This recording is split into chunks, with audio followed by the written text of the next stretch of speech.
Hello students, exam time official YouTube চ্যানেলে তোমাদের সবাইকে স্বাগত জানাই।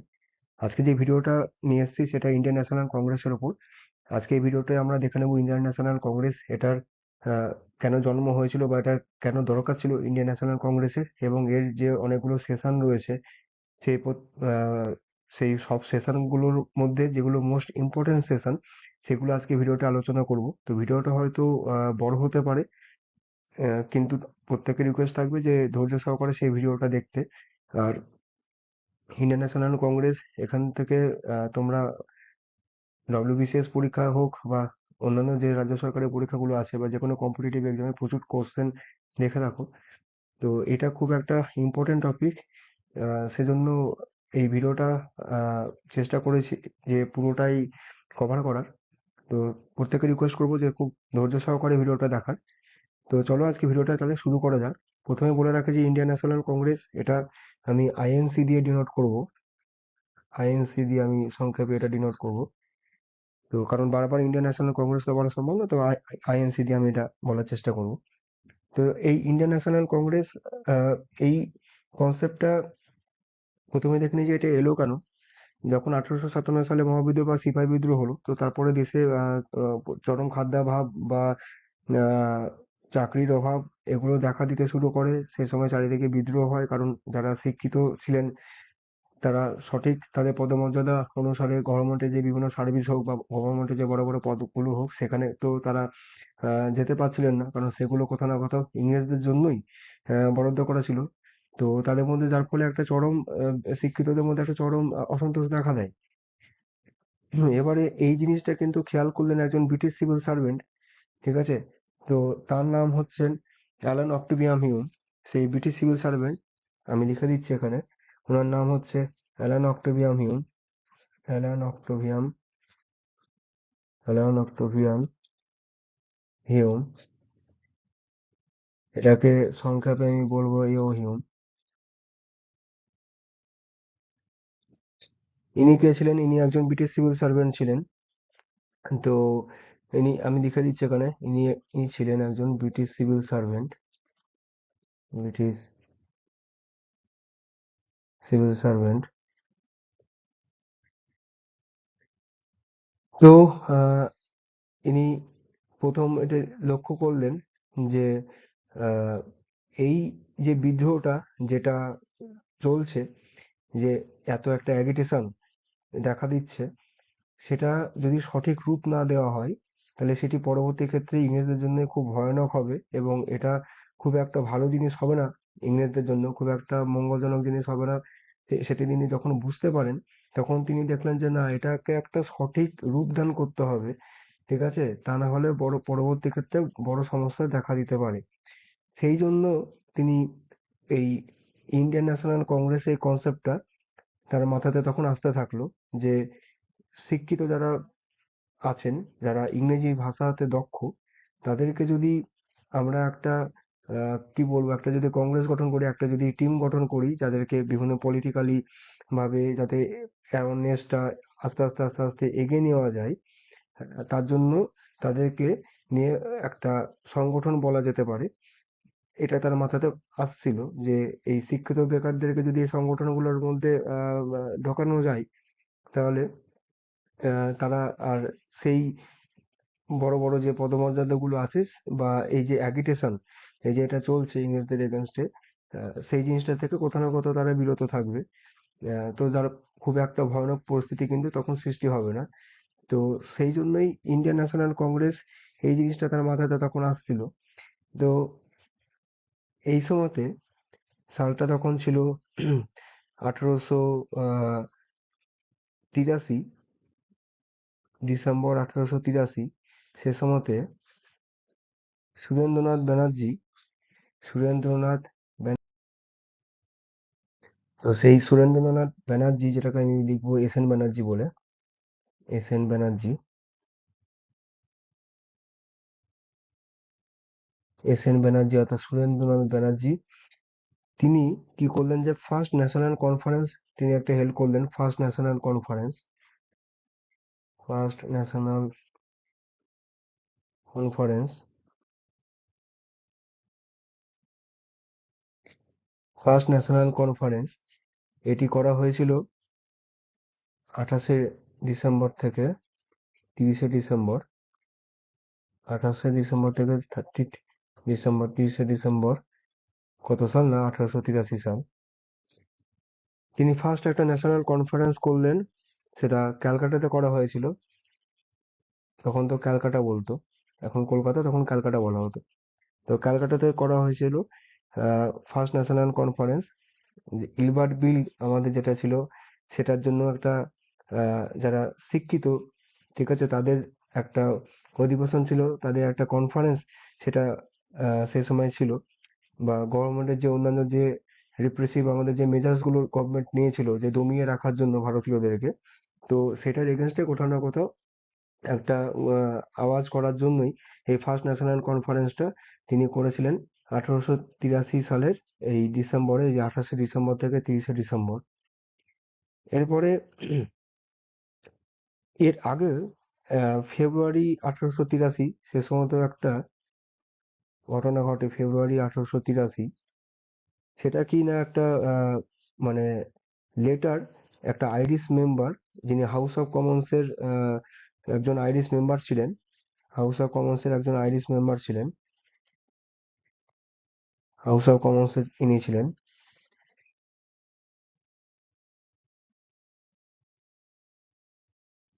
সেই আইরিশ মেম্বার, হাউস অফ কমন্সের একজন আইরিশ মেম্বার, তার একটা লেটার বা তার একটা চিঠি, যেটা একটা নিউজ পেপারে পাবলিশ হয়, যে তিনি সাজেস্ট করছেন যে মানে ইন্ডিয়ানদেরকে, Indian should establish a national association, ইন্ডিয়ানদের একটা ন্যাশনাল অ্যাসোসিয়েশন এস্টাবলিশ করা প্রয়োজন বা উচিত, ইন্ডিয়ানদের একটা ন্যাশনাল অ্যাসোসিয়েশন এস্টাবলিশ করা উচিত। সেই তার সেই চিঠিটা, সেটা পাবলিশ করা হয়েছিল একটা ইংলিশ একটা নিউজ পেপারে। সেই নিউজ পেপারে তার চিঠিটা পাবলিশ করা হয়, যেখানে তিনি সাজেস্ট করছেন যে Indian should establish a national association. এবারে তারপরে এই যে আমি বললাম অ্যালান অক্টোবিয়াম হিউম, ইনারই মেন অবদান, ইনি হচ্ছেন মূল ভূমিকাতে ছিলেন ইন্ডিয়ান ন্যাশনাল কংগ্রেসে, সেজন্য কোথাও না কোথাও নাকি কিন্তু ফাউন্ডার বলা হয়, founder of INC, founder of INC. মানে অ্যালান অক্টোবিয়াম হিউম তিনি কিন্তু আস্তে আস্তে বুঝতে পারছেন যে বিভিন্ন চারিদিক থেকে এই যে এস এন ব্যানার্জি করলেন ফার্স্ট ন্যাশনাল কনফারেন্স, বা এই জিনিসগুলো কিন্তু আস্তে আস্তে এবার উঠে আসছে যে ভারতীয়দেরই একটা পলিটিক্যাল একটা অ্যাওয়ারনেসের জন্য একটা তার সংগঠন দরকার, যাতে আমরা পলিটিক্যালি আস্তে আস্তে এগিয়ে যেতে পারি। তো অ্যালান অক্টোবিয়াম হিউম এটা কিন্তু, তিনি কিন্তু এই জিনিসটা বুঝে গেলেন যে এই জিনিসটা ঠিক হবে না, এবার একটা কিছু একটা ব্যবস্থা করতেই হবে। এবার তিনি 1885 সাল, তো আমি পরে আসছি, 1884 সালে আহ কি হলো যে তিনি একটা প্রাইভেট মিটিং করলেন, 17 জন সেই মিটিং এ উপস্থিত ছিলেন 1884 সালে, সেটা ডিসেম্বরে ছিল। আমি এখানে পরের স্লাইডটা নিয়ে নিই, তাহলে সুবিধা হবে। ডিসেম্বরে, ডিসেম্বর 1884, ডিসেম্বর 1884, সে সময় ওই অ্যালান অক্টোবিয়াম হিউম একদিন, 17 জন সদস্য ছিল, 17 men ওয়ার দেয়ার, 17 জন সদস্যকে নিয়ে তিনি একটা প্রাইভেট মিটিং করেন, যেখানেই কিন্তু এই আইএনসি, হ্যাঁ, সেই মিটিং এ কিন্তু এই আইডিয়াটা উঠে আসে যে ইন্ডিয়ান ন্যাশনাল কংগ্রেসের এই আইডিয়াটা অ্যাকচুয়ালি সেই মিটিং থেকেই উঠে এসেছিল, যে এবার আমাদেরকে ইন্ডিয়ান ন্যাশনাল কংগ্রেস গঠন করতেই হবে। এটা এই আইডিয়াটা অ্যাকচুয়ালি সেখানে ফর্মুলেটেড হয়, সে এই আইডিয়াটা সেখান থেকে কিন্তু জেনারেট করেছিল আইএনসির। 17 জন মেম্বারকে নিয়ে, 17 জন মেয়ে সেই মিটিংটাতে ছিলেন, একটা প্রাইভেট তিনি মিটিং করেছিলেন 17 জনের সঙ্গে, এই অ্যালান অক্টোবিয়াম হিউম, সেখান থেকে কিন্তু এটা উঠে আসে। তো তারপরে আহ তিনি তো 1800 এরপরে 1885 সালে আহ বিভিন্ন যারা লিডার ছিলেন, যারা ইংলিশে ভালো দক্ষ, তাদেরকে ইনভাইট করা হয় যে না, এবার আহ আপনারা নিজেদের একটা সংগঠন চালু করুন। তো এই বলে যারা ইংরেজিতে ভালো দক্ষ, যারা প্রমিনেন্ট লিডার সে সময়তে আছেন, তাদেরকে ইনভাইট করা হচ্ছে যে ইন্ডিয়ান ন্যাশনাল কংগ্রেস ফর্ম করার জন্য, এবং সে সঙ্গে তিনি ক্যালকাটা ইউনিভার্সিটি থেকে যারা গ্র্যাজুয়েট হয়েছিলেন তাদেরকেও কিন্তু তিনি আর্জ করেছিলেন যে এবার পলিটিক্যাল প্রোগ্রেস অফ ইন্ডিয়া কিন্তু দরকার, সেজন্য ইন্ডিয়ান ন্যাশনাল কংগ্রেস এবার গঠন করতে হবে।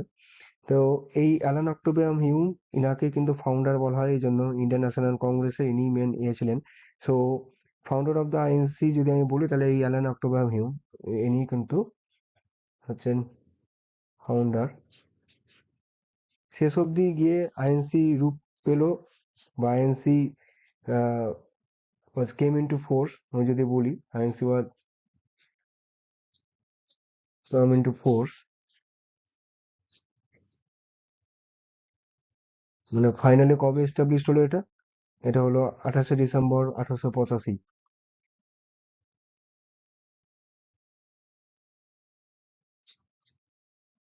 ওকে, 28শে ডিসেম্বর 1885। এবং যেহেতু ইনি এই ফাউন্ড করার পেছনে অ্যালান অক্টোবিয়াম হিউম ইনি আছেন, কি কারণে তিনি ফাউন্ড করেছেন সেটা তিনি খুব ভালোভাবে বুঝতে পারছেন, সেই জন্যই সেফটি ভালভ থিওরি থিওরির প্রবক্তা কিন্তু এই অ্যালান অক্টোবিয়াম হিউম, ইনি হচ্ছেন সেফটি ভালভ থিওরির প্রবক্তা।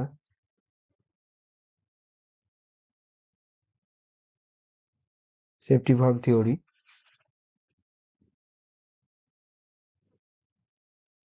এটা হচ্ছে অ্যালান অক্টোবিয়াম হিউমের। ওকে, সো এইটা গেল ইন্ডিয়ান ন্যাশনাল কংগ্রেস গঠন হওয়ার পেছনে তার কিছু যুক্তি, যে কেন এটা নিয়ে আসা হয়েছিল বা কি দরকার ছিল ইন্ডিয়ান ন্যাশনাল কংগ্রেসের, বা কিভাবে এটা ধীরে ধীরে ধীরে ধীরে ধীরে এটা রূপদান পেল। তো এইভাবে হয়েছিল ইন্ডিয়ান ন্যাশনাল কংগ্রেসটা, এইভাবে কিন্তু এটা বাস্তবিত হলো শেষ অবধি 28শে ডিসেম্বর 1885। এবারে আমি আরেকটা নেক্সট স্লাইড নিয়ে নেব, এর যে সেশনগুলো আছে সেইগুলো কিন্তু আমরা এবার আস্তে আস্তে দেখে নেব সেশনগুলো। আচ্ছা, এবার আসবো সেশনস গুলো। ফার্স্ট সেশন আমরা প্রথমে দেখব বিভিন্ন যে অধিবেশন গুলো হয়েছিল, অনেকগুলো অধিবেশন হয়েছিল, তো তার মধ্যে যেগুলো ইম্পর্টেন্ট সেগুলো দেখব। তো ফার্স্ট যে বললাম ডিসেম্বর 1885, 1885।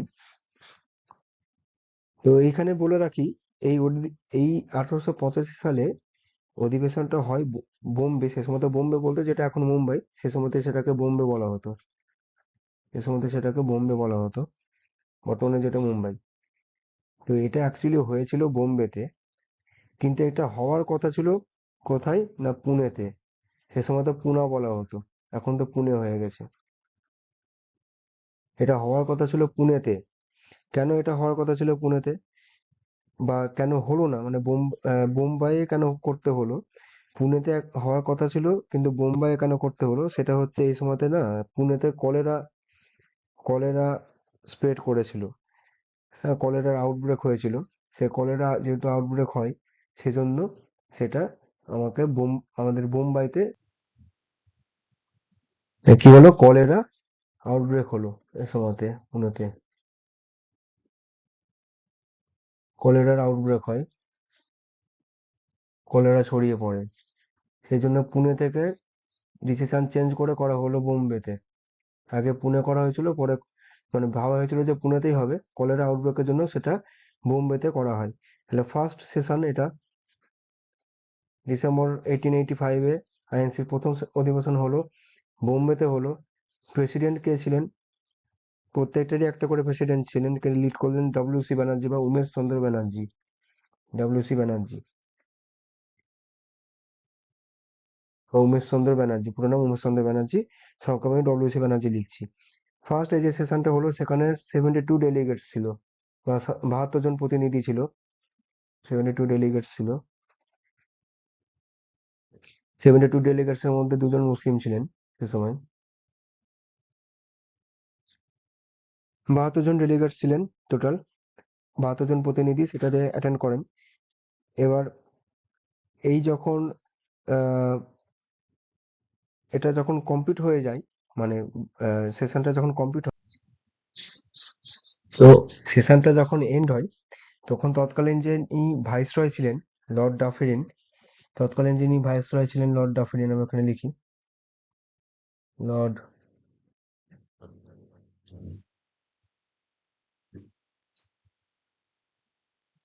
তৎকালীন যিনি ভাইসরয় ছিলেন লর্ড ডাফোডিন, ইনি সেই 72 জন মেম্বার ছিলেন, 72 জন যারা ডেলিগেট ছিলেন, তাদেরকে ইনি একটা গার্ডেন পার্টিতে ইনভাইট করেন।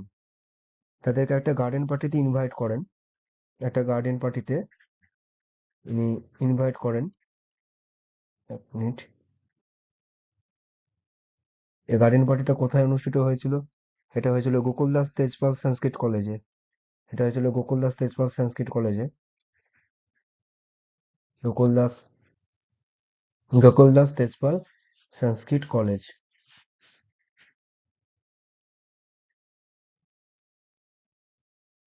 গোকুলদাস তেজপাল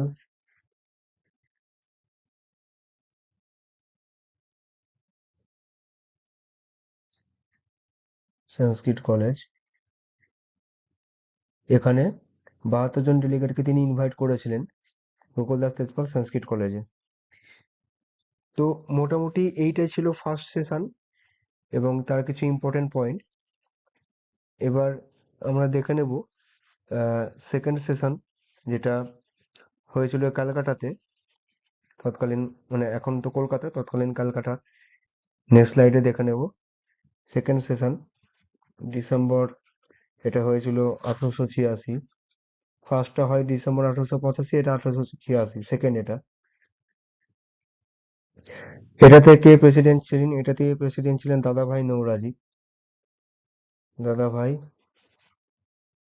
নৌরাজি।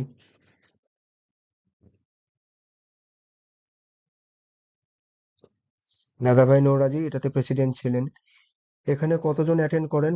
না, এখানে টোটাল প্রতিনিধি ছিলেন 436 জন প্রতিনিধি ছিলেন বা ডেলিগেটস। টোটাল ডেলিগেট ছিলেন 436 জন। আর এখানে আচ্ছা, এই সময়তেই সুরেন্দ্রনাথ জয়েন করেছিলেন কংগ্রেসে। এই সেশনটাতেই কিন্তু সুরেন্দ্রনাথও জয়েন করেছিলেন কংগ্রেসে। আর আরেকটা পয়েন্ট এখানে বলে রাখা ভালো, যে ইন্ডিয়ান অ্যাসোসিয়েশন সেটা ইন্ডিয়ান ন্যাশনাল কংগ্রেসের সঙ্গে কিন্তু মার্জ হয়ে যায়। Indian association Indian association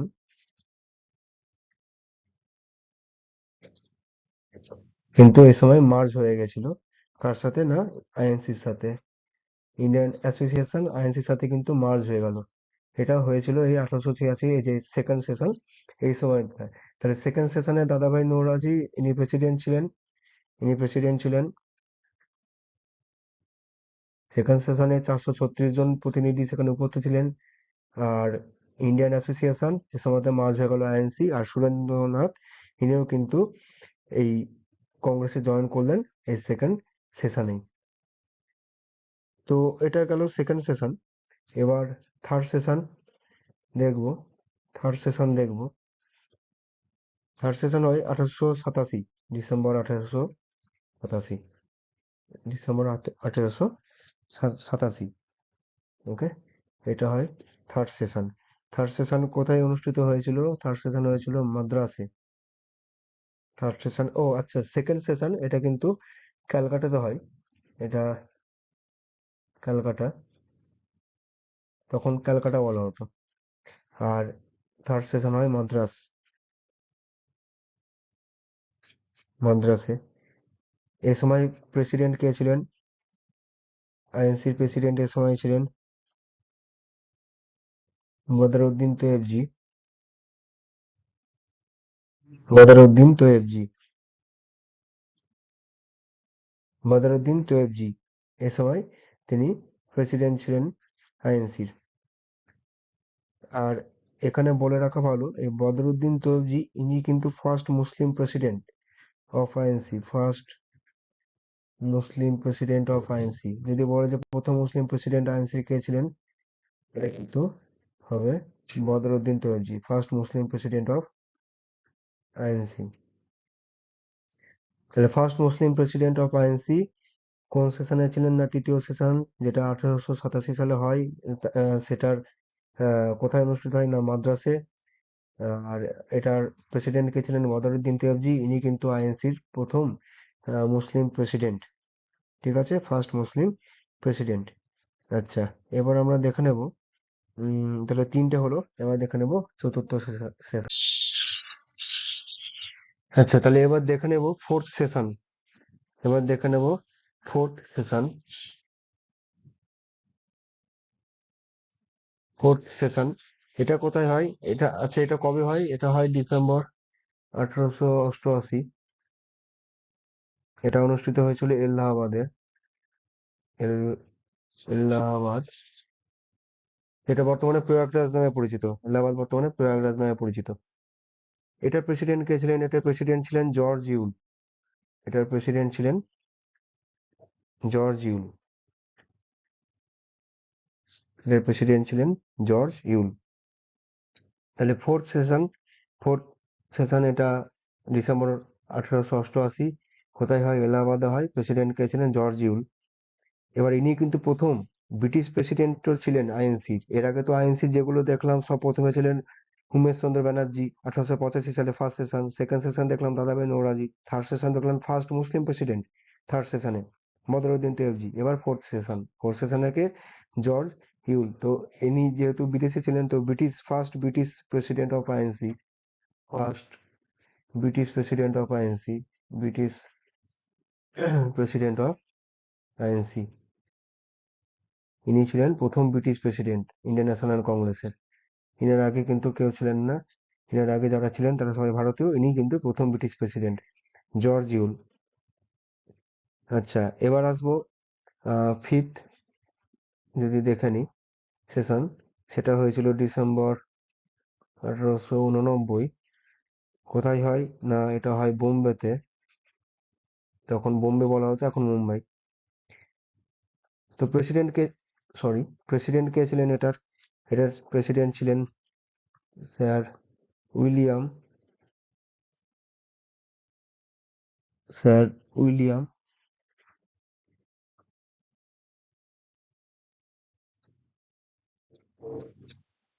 Wedderburn. Sir William Wedderburn. ইনি ছিলেন প্রথম, আহ, ইনি ছিলেন second British president of INC. ইনি ছিলেন second British president, second British president of INC. ইনি ছিলেন second British president of INC. তাহলে ফার্স্ট ব্রিটিশ প্রেসিডেন্ট আমরা দেখলাম জর্জ ইউল, সেকেন্ড ব্রিটিশ প্রেসিডেন্ট আমরা দেখছি sir William Wedderburn. Sir William Wedderburn সম্বন্ধে আরেকটা জিনিস বলে রাখি, ইনি কিন্তু বায়োগ্রাফারও ছিলেন অ্যালান অক্টোবিয়াম হিউমের। অ্যালান অক্টোবিয়াম হিউম, যার কথা আমি প্রথমে আপনাদেরকে বলেছিলাম, অ্যালান অক্টোবিয়াম হিউম, যিনি সেফটি ভালভ থিওরি নিয়ে এসেছিলেন, এবং ইনি কিন্তু মেন ফাউন্ডার আইএনসির। এই অ্যালান অক্টোবিয়াম হিউমের বায়োগ্রাফার কিন্তু ছিলেন এই উইলিয়াম ওয়েডারবার্ন, এবং ইনি প্রেসিডেন্ট হলেন বোম্বে সেশন, যেটা ফিফথ সেশন, ডিসেম্বর 1889। তো ইনি second British president of INC হলেন। আচ্ছা, এইখানে আরেকটা জিনিস দেখার আছে। এইখানে আহ, মানে সে সময় এই সেশনটাতেই প্রথম মহিলারাও কিন্তু যোগদান করেন। অর্থাৎ উইমেন ফার্স্ট টাইম কিন্তু জয়েন করেছিলেন এই ইন্ডিয়ান ন্যাশনাল কংগ্রেসে, আইএনসিতে।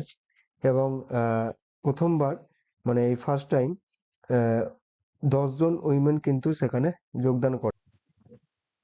তো 10 জন উইমেন, 10 উইমেন, 10 জন মহিলা কিন্তু অ্যাজ এ ডেলিগেটস হিসাবে কিন্তু অ্যাজ এ ডেলিগেটস হিসাবে কিন্তু যোগদান করেন। তো এই প্রথম মহিলারা যোগদান করলেন। কজন করেছিলেন? 10 জন মহিলা করেছিলেন। তাদের মধ্যে বেশ কিছুজন, যেমন কাদম্বিনী গাঙ্গুলি, যিনি বলতে গেলে ফার্স্ট ফিমেল ডক্টর, এবং ইনারা কিন্তু যোগদান করেন এই সেশনে। তো এটা শুরু মহিলাদের যোগদান প্রথম। আর এইবার দেখে নেব, এখানে আর বলার মতো সেরকম কিছু নেই। মানে আরেকটা জিনিসও বলে দিই, এই 1889 এই সময়তে ব্রিটিশ ইন্ডিয়ান কমিটি, সেটারও কিন্তু প্রেসিডেন্ট ছিলেন এই উইলিয়াম ওয়েডারবর্ন ব্রিটিশ ইন্ডিয়ান কমিটি, যেটা লন্ডনে ফর্ম হয়, ব্রিটিশ ইন্ডিয়ান কমিটি যেটা লন্ডনে ফর্ম হয়, British Indian committee.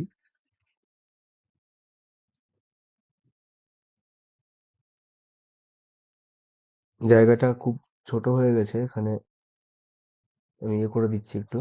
British Indian committee যেটা 1889 সালে কোথায় ফর্ম হয়েছিল না লন্ডনে, লন্ডনে ফর্ম হয়। সেটারও কিন্তু প্রেসিডেন্ট ছিলেন স্যার উইলিয়াম ওয়েডারবার্ন। ওকে, এবারে নেক্সট আমরা দেখবো নেক্সট স্লাইড একটা। আমি পুরো প্রত্যেকটা সেশনই বানিয়েছিলাম, কিন্তু এখানে খুবই দুঃখিত যে পাওয়ার পয়েন্টের অন্য সমস্যাজনিত কারণের জন্য, টেকনিক্যাল কিছু গ্লিচের জন্য অন্যান্য যে সেশনগুলো মানে পরবর্তী যে সেশনগুলো আমি বানিয়েছিলাম সেটা ডিলিট হয়ে যায়। তো যার জন্য আমাকে ওই অল্প অল্প করেই বানিয়ে নিয়ে আসবো। তো আজকে এই অবধি থাক। আহ, কারণ এটা আমার পুরোটাই বানানো ছিল, কিন্তু যখন সেভ করতে যাই তখন দেখি যে অন্য এই অবধি হয়েছে, বাকিগুলো ডিলিট হয়ে গেল। তো এরপরে আবার নিয়ে আসবো অন্য সেশন গুলো, ছোট ছোট করে আনবো, 4-5টা সেশন করে নিয়ে আসবো। একসঙ্গে পুরোটা বানিয়েছিলাম কিন্তু হলো না, টেকনিক্যাল গ্লিচের জন্য একটু প্রবলেম হয়ে গেল। তো যাই হোক, এই অবধি যদি যেটুকু বানিয়েছি সেটুকু অবধি যদি ভালো লেগে থাকে বা ইনফরমেটিভ মনে হয়, তাহলে ভিডিওটিকে লাইক করবেন এবং শেয়ার করবেন। আর এর পরের সেশন গুলো আবার আমি নিয়ে আসছি, অল্প অল্প করে নিয়ে আসবো, কয়েকটা পার্টে তাহলে ভাগ করে দেবো, তাহলে অসুবিধা হবে না। কারণ একটা ভিডিও ওই যেটা আমি বানাচ্ছিলাম সেটা 1 ঘন্টার উপরে হয়ে গেছিল। তো যখন মানে ইয়ে করতে যাই, এডিট করতে গেছিলাম, তো তখন সমস্যা হয় এবং বাকি ফাইল ইয়েগুলো স্লাইড গুলো সব ডিলিট হয়ে যায়। তো এইটুকুই ইয়ে ছিল বলে আমি এটা লাস্টে অ্যাড করে দিলাম। তো যাই হোক, যদি এটুকু ভালো লাগে তাহলে ভিডিওটি লাইক করবেন এবং এক্সাম টাইমস চ্যানেলটি সাবস্ক্রাইব করে নেবেন। ভিডিওটা এইটুকু দেখার জন্য ধন্যবাদ। আর এর পরবর্তী ইয়েতে আবার আমি নিয়ে আসছি, অন্যান্য পার্টগুলো পার্ট পার্ট করে নিয়ে আসছি। থ্যাংক ইউ ভিডিওটা দেখার জন্য। ভালো লাগলে লাইক এবং শেয়ার করবেন। ধন্যবাদ।